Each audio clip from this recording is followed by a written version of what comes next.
அவன் பாவம் தான் செஞ்சான். பென்யமீன் கோத்திரம் என்ன பாவம் செஞ்சான்? நியாயாதிபதிகள் இருக்கிறது மோசமான காரியத்தை தான் செஞ்சான். அதனால தான் அடி வாங்கினான். அதனால விட்டுட்டு போக முடியாது, விட்டுட்டு போக முடியாது. ஏன்னா உடன்படிக்கை. கல்யாணத்துக்கு முன்னாடி விட்டுட்டு போயிடலாம்.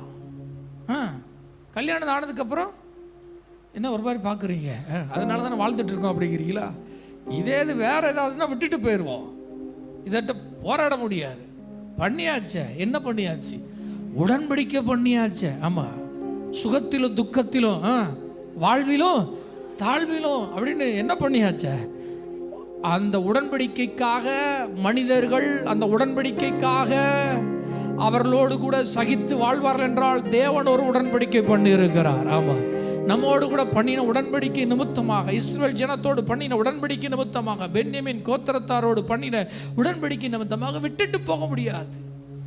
சில நேரம் பொறுமையாக இருப்பார், சில நேரம் கோபத்தில் கூட இருக்கலாம், அமைதியில் இருக்கலாம், ஆனால் விட மாட்டார். அதுதான் மேட்ரு. ஆமாம், அது எத்தனை பேருக்கு புரியுது? அவர் நம்ம விட மாட்டார். ஆமாம், கோபத்தில் சில காரியங்களை அனுமதிச்சாரு. பழைய ஏற்பாட்டு உடன்படிக்கையின்படி வெட்டுக்கிளிகள் வந்ததாம், முசுக்கட்டை பூச்சிகள் வந்ததாம், எல்லாம் கர்த்தர் தான் அனுப்புனார். பழைய உடன்படிக்கையில தோட்டம் போட்டா விவசாய நிலத்துல வெட்டுக்கிளிகள் வந்தது, அது சாப்பிடுது. முசுக்கட்டை பூச்சி வருது, அது சாப்பிடுது. ஆமா, முசுக்கட்டை பூச்சி விட்டதை சொல்லுங்க, பச்சை கிளிகள் வருது, அது சாப்பிடுது. எப்படியாவது திருந்திடுவாங்களான்னு பார்க்கறது, திருந்த மாதிரி இல்லை, அது சாப்பிட்டு மொத்த செழிப்பையும் விழுங்கிட்டு. ஆனால் கர்த்தர் நல்லவ, விட்டுட்டு போக முடியாது. இப்படிதான் ஆயிடுச்சு. என்ன செய்ய? மறுபடியும் வருகிறார். ஆமாம், வசனம் சொல்லுகிறது, பச்சை புழுக்களும் முசுக்கட்டை பூச்சிகளும் வெட்டுக்கிளிகளும் பட்சித்து போட்ட வருஷங்களின் விளைவை நான் உங்களுக்கு திரும்ப தந்து